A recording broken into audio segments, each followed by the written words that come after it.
Hello friends, ಎಲ್ರಿಗೂ ನಮಸ್ಕಾರ.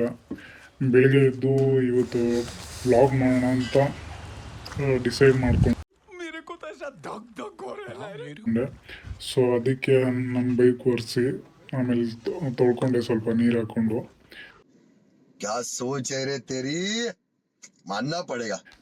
And ನಾನು ಕೂಡ ರೆಡಿ ಆಗೋಣ ಅಂತ ರೆಡಿ ಆಗಿಬಿಟ್ಟು, ಆಮೇಲೆ ಇನ್ನೊಂದು ಇವತ್ತಿನ ವ್ಲಾಗ್ ತುಂಬ ವಿಶೇಷವಾಗಿದೆ. ನನಗಂತೂ ಇನ್ನೂ ವಿಶೇಷವಾಗಿರುತ್ತೆ. ಯಾಕಂದರೆ ನಿಮ್ಮನ್ನು ನನ್ನ ಜೊತೆ ಕರ್ಕೊಂಡು ಹೋಗ್ತಾ ಇದ್ದೀನಲ್ಲ, ಅದಕ್ಕೆ. ಆ್ಯಂಡ್ ಇನ್ನೊಂದು, ಇದು ನನ್ನ ಮೊದಲನೇ ವ್ಲಾಗ್ ಕೂಡ. ಸೊ ಎಲ್ಲರೂ ಹೋಗಿ ದರ್ಶನ ಮಾಡ್ಕೊಂಡು ಬರೋಣ ಬನ್ನಿ. ಸೊ ಇವಾಗ ನಾನು ಹೋಗ್ತಾ ಇರೋ ರೂಟ್ ಬಂದು ಹುಳಿಮಾವು ಕಡೆಯಿಂದ. ಸೊ ಹಂಗೆ ಹೋಗ್ಬೇಕಾದ್ರೆ ನನ್ನ ಬೈಕ್ ಮೇಲೆ ಟ್ರಾಫಿಕ್ ವೈಲೆನ್ಸ್ ಇತ್ತು, ಅಂದರೆ 4500 ರುಪೀಸ್ ಇತ್ತು.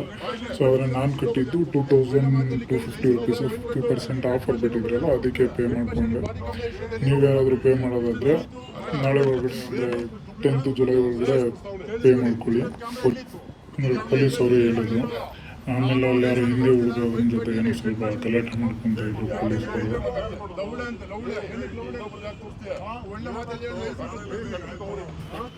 ಹಂಗೆ ನನ್ನ ಬೈಕ್ಗೆ ಪೆಟ್ರೋಲ್ ಹಾಕ್ಸೋಣ ಅಂತ ಪೆಟ್ರೋಲ್ ಬಂಕ್ಗೆ ಹೋಗಿ, ಸೊ ಪೆಟ್ರೋಲ್ ಹಾಕ್ಸ್ಕೊಂಡು ಅಲ್ಲಿ ಪೇಮೆಂಟ್ ಮಾಡಿಕೊಂಡು ಅಲ್ಲಿಂದ ಹೊರಟೆ. ಸೊ ಅಲ್ಲಿಂದ ಹೊರಡ್ಬೇಕಾದ್ರೆ ಒಂದು ತಲೆ ಬಂತು, ಯಾವ ರೂಟಿಂದ ಹೋದರೆ ಬೆಸ್ಟ್ ಇರುತ್ತೆ ಅಂತ ಯೋಚನೆ ಮಾಡ್ತಾಯಿದ್ದೆ. ಜಯನಗರ ಮೇಲೆ ಹೋದರೆ ಬೆಸ್ಟ್ ಇರುತ್ತಾ, ಇಲ್ಲ ದೇವಗಡ ಪೆಟ್ರೋಲ್ ಬಂಕ್ ಸೈಡಿಂದ ಹೋದರೆ ಬೆಸ್ಟ್ ಇರುತ್ತಾ ಅಂತ. ಸರಿ ಅಂತ ದೇವಗಡ ಪೆಟ್ರೋಲ್ ಬಂಕ್ ಸೈಡಿಗೆ ಹೋಗೋಣ ಅಂದ್ಬಿಟ್ಟು ಬಂದು ನೋಡಿದ್ರೆ ಸಾರಕ್ಕಿ ಸಿಗ್ನಲ್ ಹತ್ರ ಫುಲ್ಲು ಟ್ರಾಫಿಕ್ನ ಕ್ರಾಸ್ ಮಾಡಿಕೊಂಡು ಅಲ್ಲಿಂದ ಮತ್ತೆ ದೇವಗಡ ಪೆಟ್ರೋಲ್ ಬಂಕ್ ಹತ್ರ ಬಂದು, ಸರಿ ಅಂತ ಅಲ್ಲಿಂದ ಬಂದೆ. ಫೈನಲ್ಲಿ ದೇವಸ್ಥಾನ ಹತ್ರ ಬಂದು ನೋಡಿದೆ, ಜನನು ಯಾರೂ ಅಷ್ಟು ಕಾಣಿಸಿಲ್ಲ. ಯಾಕಂದರೆ ನಾನು ಬಂದಿದ್ದೆ ಆಲ್ಮೋಸ್ಟ್ ಟೈಮು 2 o'clock ಆಗೋಗ್ಬಿಟ್ಟಿತ್ತು. ಸರಿ ಅಂತ ನನ್ನ ಬೈಕ್ನ ಪಾರ್ಕ್ ಮಾಡಿ ಮೇಲೆ ದೇವಸ್ಥಾನ ಒಳಗಡೆ ಹೋಗೋಣ ಅಂತ ಹೋಗಿ ಕೈಕಾಲೆಲ್ಲ ತೊಳ್ಕೊಂಡು ಹಂಗೆ ಹೋದೆ. ಸೊ ಜನನೂ ಕಡಿಮೆ ಇರ್ತಾರೆ ಅಂದ್ಕೊಂಡೆ, ಆದರೆ ಇನ್ನೂ ದರ್ಶನ ಮಾಡೋದಕ್ಕೆ ಬರ್ತಾನೆ ಇದ್ರು ಜನ. ಸರಿ ಅಂತ ಹಂಗೆ ಇಲ್ಲಿ ನನ್ನ ಲೆಫ್ಟ್ ಸೈಡಲ್ಲಿ ಏನೋ ಅವರು ನಿಂಬೆಹಣ್ಣು ಹಿಡ್ಕೊಂಡು ಅದೇನೋ ದೃಷ್ಟಿ ಏನೋ ತಕ್ಕೊಳ್ತಾ ಇದ್ರು ಅನಿಸುತ್ತೆ. ಸರಿ ಅಂತ ಹಂಗೆ ಮುಂದೆ ಹೋದರೆ ಜನ ಜಾಸ್ತಿನೇ ಇದ್ದರು. ಅಲ್ಲಿ ನೋಡಿ ಕ್ಯೂವಲ್ಲಿ ಎಷ್ಟು ಜನ ನಿಂತಿದ್ದಾರೆ ಅಂತ ನಿಮಗೆ ಕಾಣಿಸ್ತಾ ಇರ್ಬೋದು. ಅಷ್ಟು ಜನ ನಿಂತ್ಕೊಂಡಿದ್ರು. ಸರಿ ಅಂತ ಹಂಗೆ ನಿಧಾನಕ್ಕೆ ಹೋದೆ ಲಾಸ್ಟ್ವರೆಗೂ ಇತ್ತು ಕ್ಯೂ. ಸರಿ ಅಂತ ನಾನು ಹೋಗಿ, ಆಮೇಲೆ ಇನ್ನೊಂದೇನೆಂದರೆ ಮಂಗಳವಾರ ಮತ್ತು ಶುಕ್ರವಾರ, ಭಾನುವಾರ ಅಮಾವಾಸ್ಯೆ ಹುಣ್ಣಿಮೆಗೇನೋ ಜನ ಜಾಸ್ತಿ ಬರ್ತಾರೆ ಇಲ್ಲಿ. ಸೊ ಅವತ್ತಿನ ದಿನ ಆದರೆ ಆಲ್ಮೋಸ್ಟು ಸಾಯಂಕಾಲದವರೆಗೂ ಕ್ಯೂ ಜಾಸ್ತಿನೇ ಇರುತ್ತೆ. ಕ್ಯೂವಲ್ಲಿ ನಿಂತ್ಕೊಳ್ಳೋದಕ್ಕೆ, ಅಂದರೆ ಈ ವಯಸ್ಸಾದವ್ರಿಗೆ ಸ್ವಲ್ಪ ಕಷ್ಟ. ಮೇ ಬಿ ವಯಸ್ಸಾದವ್ರಿಗೆ ಅಲ್ಲಿ ಚಾರಿಟಿಯವರು ಇರ್ತಾರಲ್ವ, ಅವ್ರನ್ನ ಏನಾದರೂ ಕೇಳ್ಕೊಂಡ್ರೆ ಬಿಡ್ತಾರೆ ಅನಿಸುತ್ತೆ. ಮೇ ಬಿ ಅಷ್ಟು ಗೊತ್ತಿಲ್ಲ ನನಗೆ. ಸರಿ ಅಂತ ಫೈನಲ್ಲಿ 1 hour ಆಯಿತು ದರ್ಶನ ಆಗೋಕ್ಕೆ. ಹಂಗೆ ಚಿಕ್ಕ ಮಕ್ಕಳೆಲ್ಲ ಬಂದಿದ್ದು, ಅವನು ಹಂಗೆ ಕಿಟ್ಲೆಗಳು ಮಾಡ್ಕೊಂಡು ಆಟ ಆಡ್ಕೊಂಡು ಇದ್ದು, ಅದನ್ನೆಲ್ಲ ನೋಡಿಕೊಂಡು ಟೈಮ್ ಪಾಸ್ ಮಾಡಿಕೊಂಡು ಹೋದ್ವಿ. ಆದ್ರೂ ನೋಡಿ ಎಷ್ಟು ಜನ ಇದ್ದಾರೆ, ಬರ್ತಾನೆ ಇದ್ದರು ಹಿಂದ್ಗಡೆ ಕ್ಯೂವಲ್ಲಿ. ಸರಿ ಅಂತ ಲಾಸ್ಟ್ಗೂ ಅಮ್ಮನವ್ರ ದರ್ಶನ ಮೇನ್ ಬಾಗಿಲು ಬರುತ್ತಲ್ಲ, ಅದಕ್ಕೆ ಏನಂತಾರೆ ಪ್ರಾಪರಾಗಿ ಗೊತ್ತಿಲ್ಲ. ಸೊ ಅಲ್ಲಿ ಬಂದಾದ್ಮೇಲೆ ಒಳಗಡೆ ವೀಡಿಯೋ ಮಾಡೋಂಗಿಲ್ಲ. ಫೈನಲ್ಲಿ ದರ್ಶನ ಮಾಡ್ಕೊಂಡ್ವಿ.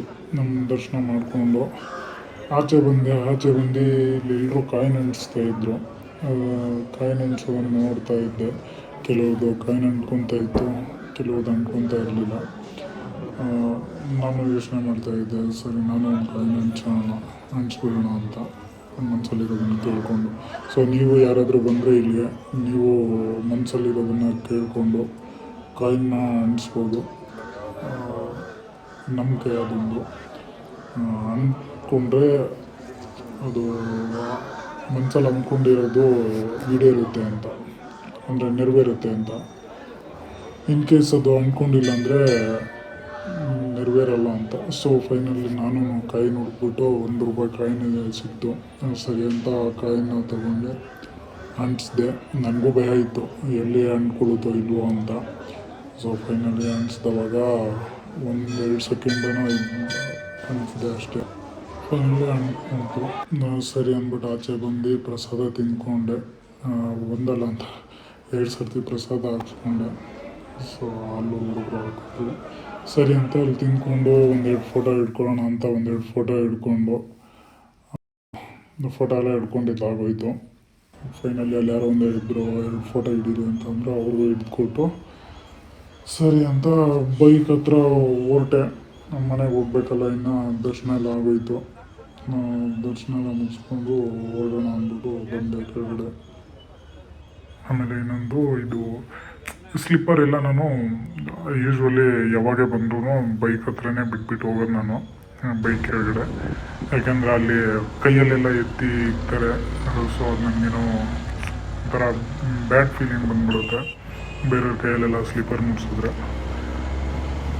ಅದಕ್ಕೆ ಅಲ್ಲಿ ಬೈಕ್ ಹತ್ರನೇ ಬಿಟ್ಬಿಟ್ಟು ಹೋಗೋದು ನಾನು ಯಾವಾಗಲೂ. ಇನ್ನೇನು ಮನೆ ಹತ್ರ ಬಂತು ಅನ್ನೋ ಟೈಮಲ್ಲಿ ಕಬ್ನಲ್ಲಿಂದ ಶಾಪ್ ನೋಡಿದೆ. ಕಬ್ನಲ್ಲಿ ಶಾಪ್ ಹತ್ರ ಹೋಗಿ ಕಬ್ನಲ್ಲಿ ಕುಡಿ ಅಂತ ಕೇಳ್ಕೊಂಡು ಆಮೇಲೆ ಕಬ್ನಲ್ಲಿ ಹೇಳಿದ್ದೆ. ಸೊ ಫಸ್ಟಲ್ಲಿ ಕುಡಿಬೇಕಾದ್ರೆ ಲೆಮನ್ ಹಾಕ್ಸ್ಕೊಂಡಿರಲಿಲ್ಲ. ಸೊ ಟೇಸ್ಟ್ ಚೆನ್ನಾಗೇ ಇತ್ತು. ಸೊ ಅದಕ್ಕೆ ಮತ್ತೆ ಒಂದಲ್ಲ ಅಂತ ಈ 2ನೇ ಕಬ್ನಲ್ಲಿ ಕೂಡ ಹೇಳಿದೆ ಇನ್ನೊಂದು ಕುಡಿ ಅಂತ. ಅದು ಇನ್ನೊಂದಕ್ಕೆ ಲೆಮನ್ ಹಾಕ್ಸ್ಕೊಂಡು ಅದನ್ನು ಕುಡಿದೆ. ಅದು ಚೆನ್ನಾಗಿತ್ತು ಟೇಸ್ಟಿಯಾಗಿ. ಸರಿ ಅಂತ ಇನ್ನೇನು ಟೈಮ್ ಆಗ್ತಾಯಿತ್ತು ಮನೆಗೆ ಹೊರಡೋದಕ್ಕೆ. ಸರಿ ಅಂತ ಮನೆಗೆ ಬಂದು ಸೊ ಇದಾಗಿತ್ತು ಇವತ್ತಿನ ನನ್ನ ವ್ಲಾಗ್. ನೆಕ್ಸ್ಟ್ ವ್ಲಾಗಲ್ಲಿ ಸಿಗೋಣ ಅಂತ ಹೇಳಿ ಎಲ್ರಿಗೂ ಧನ್ಯವಾದಗಳು. Thank you so much. Bye.